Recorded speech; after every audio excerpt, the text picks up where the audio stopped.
Romania tonight against Atletico. Olivier Giroud, would you believe there are only only three players in Europe who have scored more goals than he has in European competition since 2018-2019. That was his 17th tonight. Ahead of him, Lewandowski, Messi and Haaland. He's not in bad company there for sure. But Damien, that was Tuchel's biggest and toughest test as the Chelsea manager, and his team passed it tonight.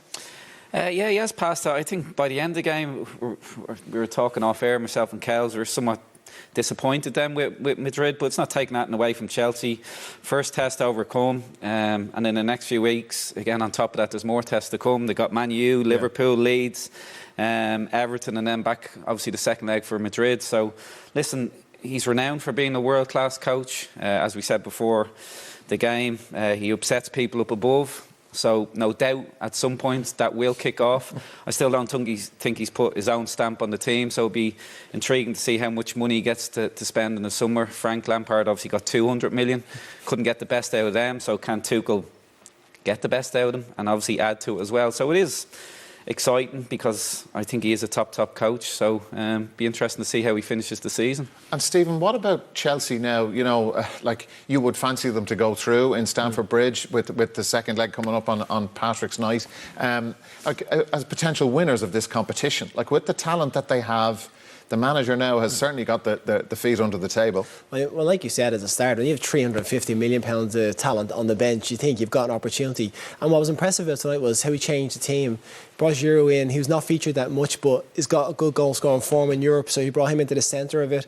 Hudson-Odoi, after that criticism, was back in the side, did well for him. So he was willing to ruffle feathers, change positions, put people in, and set his team up in a way that he felt was going to be best to suit against Atletico. Atletico didn't really turn up, wasn't that impressive from them, but from Chelsea's point of view, it was a good away performance to get a result.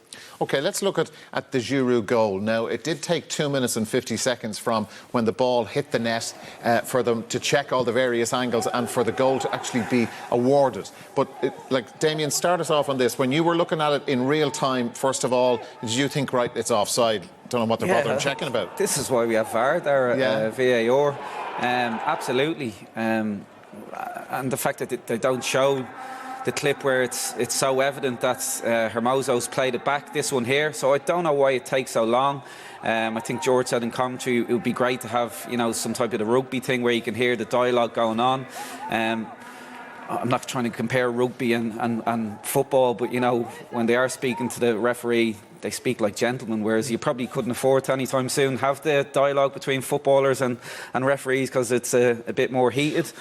Yeah, well, it is recorded. There is a UEFA documentary coming soon where I think it's called The Man in the Middle, and you can actually hear the audio from the officials talking to each other, and maybe there's a few bleeps in there as well, I don't know. But, like, this stuff, it would, that George's point is very well made, that, and as you've backed it up there, if we could actually hear what... First of all, we didn't know why the check was there. You're thinking, hang on, you know, it's only in the back of your mind. Did an Atletico player touch it? If we knew that, it would help the people in the stadium. I know there's none there at the moment, but when they come back, it would help people watching at home and maybe take the heat out of the situation if we all knew what was going on. If you have some, even if they have a visual of what they're checking, if they're showing the angles, they're saying, we're not too sure, we haven't got one. For this one, when you see the right angle, there's no debating it. They've got it completely spot on. But we couldn't see that from the first few clips. So you're wondering, why haven't they shown that? If they just go straight away and give you an idea of what they're talking about or what they're thinking, it makes you have a conversation in the room. People at home can talk about and be divisive and give an opinion.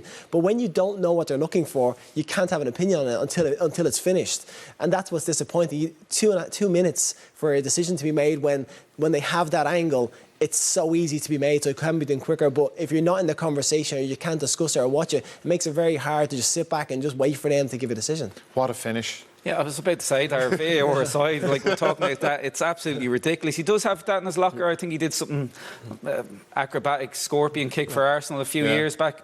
And I don't know whether, Kels, you want to tell viewers, we were actually giving him a bit of stick just before. He hadn't touched the ball all night. I know it was difficult for him, playing against a low block, but didn't really contribute much. But an absolutely amazing goal. And for me, looking at them all season, and they spent 200 million in the summer, and we're talking about Liverpool last week about going into a season light at centre-back. I think they're light at centre-forward. I think he's their number one centre-forward. Werner isn't out and out, so he flits in, flits out. Is he a 10? He's a winger. I don't think any of us know.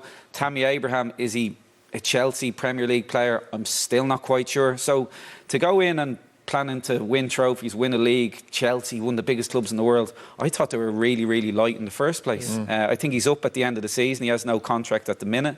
So it'll be interesting to see what happens with him. But let's not take it away from absolutely unbelievable. Well, one of the names actually that's been connected this week, but they're talking about Sula as a defender from Bayern Munich, Sancho they're looking at, and Haaland. Maybe they might get the two of them together, same agent, all that sort of thing. That's what's been discussed for the summer for Chelsea, and that'll be cheap as well. It'll be nice. Haaland, for me, without a doubt, I love watching him. He's the best striker in the world. And I know Lewandowski, people are muting him for the Ballon d'Or if there was one. Haaland, I think, leaves everyone behind at the minute. So if they did get him, wow.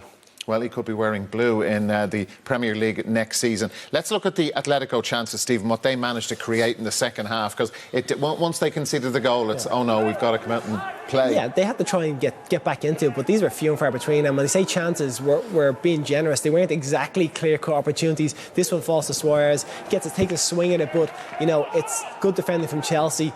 Nothing too open, nothing too clear-cut. This one against João Felix, and he's the one that starts her off, gets into the box, and they were starved with possession. They weren't given much a really acrobatic error like Giroud, doesn't get on target, doesn't test the goalkeeper. But from Atletico's point of view, they just didn't create enough. They didn't get the ball to the strikers. They didn't. At times when they passed it, they looked good, but they never really brought Suarez into the game or Felix into the game. They just, at moments, they looked like they were going to do it, but they just never ever, and they were so deep, and they never got enough bodies forward to join in. Those two attacks were the two occasions where they had 4 or 5 men in the box. Apart from that, they were so far behind the play, it was so hard to get up and join in. Yeah, underwhelming they were. Just to finish up, Damien, the whole scenario from last weekend, Hudson-Odoi, seemed to work for him tonight. Did it work for the rest of the team, what Tuchel did last weekend? I think it definitely did. I think it gave Hudson-Odoi a little jag, the squad a little, dig as well. That it's not acceptable, even though we said beforehand that, we thought he played pretty decent. But quality aside, I think the questions were over Hudson-Odoi's his energy, his application in the game. I don't think you could question that tonight. It was spot on from start to finish. He stayed true to the team shape. He was always trying to penetrate, so it was a good performance by him. Yeah, it certainly was a really good performance by him and Chelsea, and they win on the road against Atletico.